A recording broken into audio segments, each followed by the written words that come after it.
नमस्कार फ्रेंड्स, आज आपण आलेलो आहोत तीर्थक्षेत्र देहू इथे श्री संत तुकाराम महाराज यांचे निवासस्थान, यांचे मोठे भव्य दिव्य असे मंदिर आहे. सो सर्वात पहिले तुम्ही देहूमध्ये आल्यावर मेन गेट आहे तिथे हे मंदिर दिसेल. त्याच्या अपोजिट साईडला इथं वाहन पार्किंग आहे. ठीक आहे, 50 रुपये देऊन इथं तुम्ही तुमची 4 व्हीलर पार्क करू शकता. साईडलाच इंद्रायणी नदीचे दर्शन होते आणि खूप जे भक्त असतात ते पहिले इंद्रायणीमध्ये आंघोळ करतात आणि देन संत तुकाराम महाराज यांच्या दर्शनासाठी मंदिरामध्ये जातात. सो चला आता आपण मंदिर पण एक्सप्लोअर करू. या मेन गेटच्या आत एंट्री करताच तुम्हाला सर्वप्रथम देहूचा चिंतामणी गणपतीचे दर्शन होते.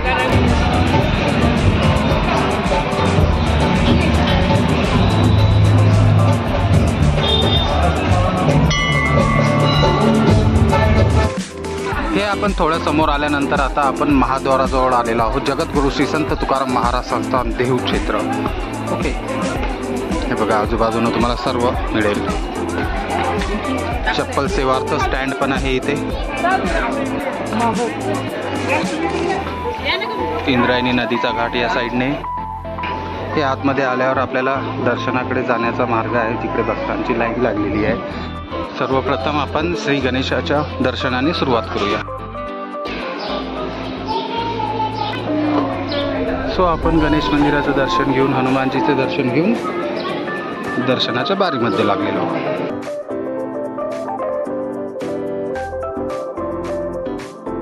हे आता आपण आलेलो श्री विठ्ठल रुक्मादेवी मंदिर स्वयंभू मूर्तीकडे.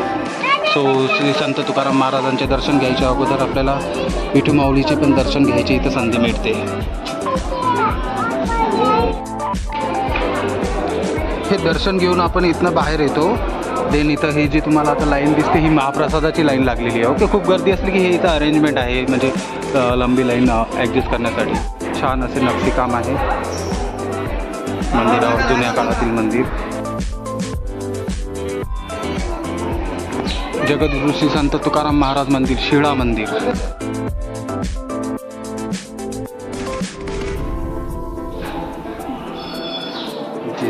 काहीच आहे.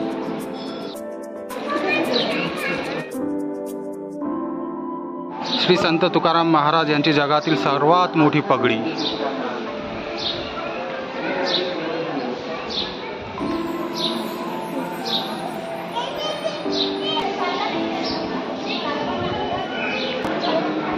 गरुड मंदिर. महाराजांची जेव्हा पालखी नेल्या जाते तेव्हा या पालखीमधूनच महाराजांची पालखी पंढरीला जाते.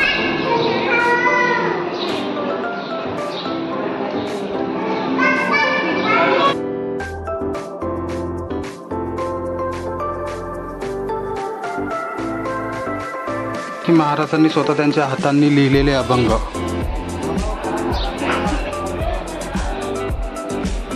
असे म्हणतात की हे जे आता आपण इथे हस्तलिखित अभंग गाथा पाहिली, जेव्हा इंद्रायणीमध्ये काही लोकांनी त्यांचे अभंग डुबवले होते तेव्हा जे वर आले होते ग्रंथ, त्याचपैकी एक ती कॉपी होती. सो हे आहे येथील श्रीराम मंदिर. हे आहे श्री हरेश्वर मंदिर, भोलेनाथ यांचे मंदिर.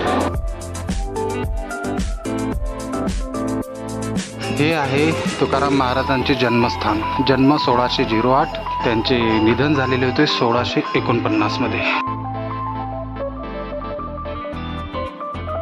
वाडा जन्मस्थान होते. तिथनं बाहेर आल्यावर इथं जिजामाता मंदिर, म्हणजे त्यांचे वाईफ यांचे मंदिर आहे. हे संत तुकाराम महाराज यांचे तृतीय चिरंजीव. ओके, ज्यांनी हे पालखी सोहळाची सुरुवात केली होती. सो इथं लिहिलेले पण आहे, पालखी सोहळा जनक तपोनिधी नारायण महाराज समाधी मंदिर.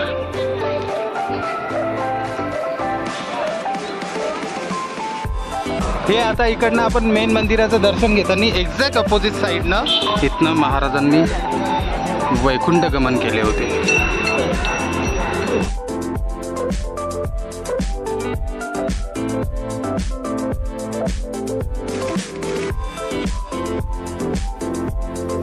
सो इथं आपण गाडी पार्क केली होती आणि इथं जी इंद्रायणी नदी आहे इथं तुम्हाला बोटिंगची व्यवस्था पण आहे. डेफिनेटली त्याचे तिकीट आहे 100 रुपये पर पर्सन आहे. सो तुम्ही त्याचा पण आनंद इथे घेऊ शकता. खूप छान वातावरण आहे. सो आता आम्ही जात आहोत, इथने जवळच गाथा मंदिर आहे, सो तिथे गाथा मंदिराचं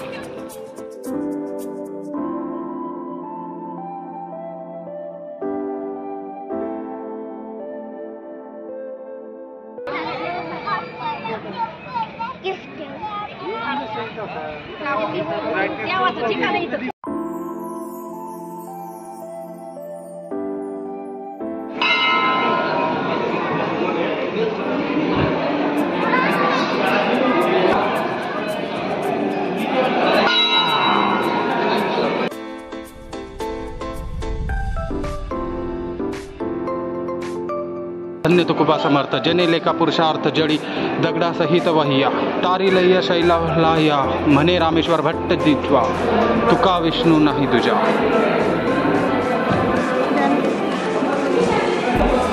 हे या गाथा मंदिराचे पूर्ण एकदम आर्किटेक्चर बघा किती छान दिसतं. इथे आतमध्ये पूर्ण भिंतींवर गाथा लिहिलेली आहे. आतमध्ये फोटो काढण्यास मनाई आहे, तर मी तुम्हाला इथूनच दाखवते.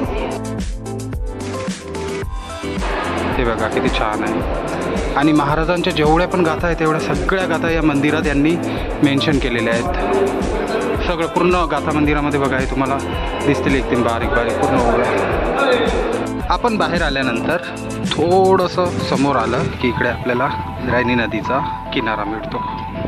या मंदिराचे नाव गाथा मंदिर याच्यासाठी आहे, महाराजांचे अभंग पाण्यामध्ये सोडून दिले होते, त्या सर्व अभंग ते इथे या स्थळावर तरंगले होते, त्याच्यामुळे याला गाथा मंदिर हे नाव पडलं. आणि हेच ते ठिकाण जिथे ते अभंग वर आले होते. हे इथं लिहिलेले पण आहे, गाथा बुडवल्यावर 13 दिवस तपश्चर्या केली, हे तेच पवित्र स्थळ.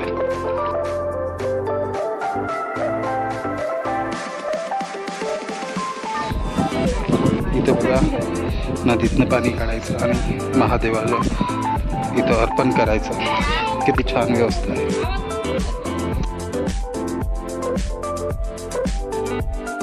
हे आता आपण आलेलो आहोत गाथा मंदिराचं दर्शन घेऊन भंडारा पर्वतावर. शांततेत निसर्गाच्या पशुपक्ष्यांच्या सानिध्यात त्यांचे अभंग लिहायचे. सो तेच हे मंदिर, याचं कन्स्ट्रक्शन सुरू आहे.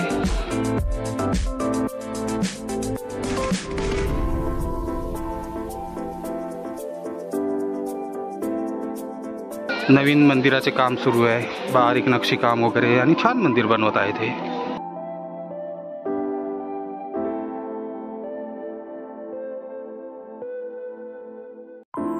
हे इथं आपल्याला विठ्ठल रुक्माई आणि तुकाराम महाराजांचे मंदिर पाहायला मिळतं.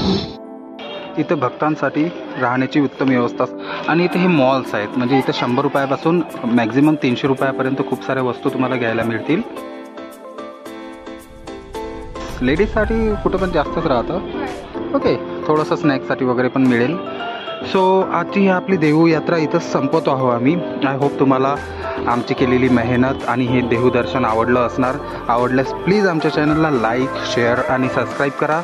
आणि लवकरच आम्ही येऊ नंतरच्या एका नवीन ठिकाणासोबत. तोपर्यंत टेक केअर. थँक्यू.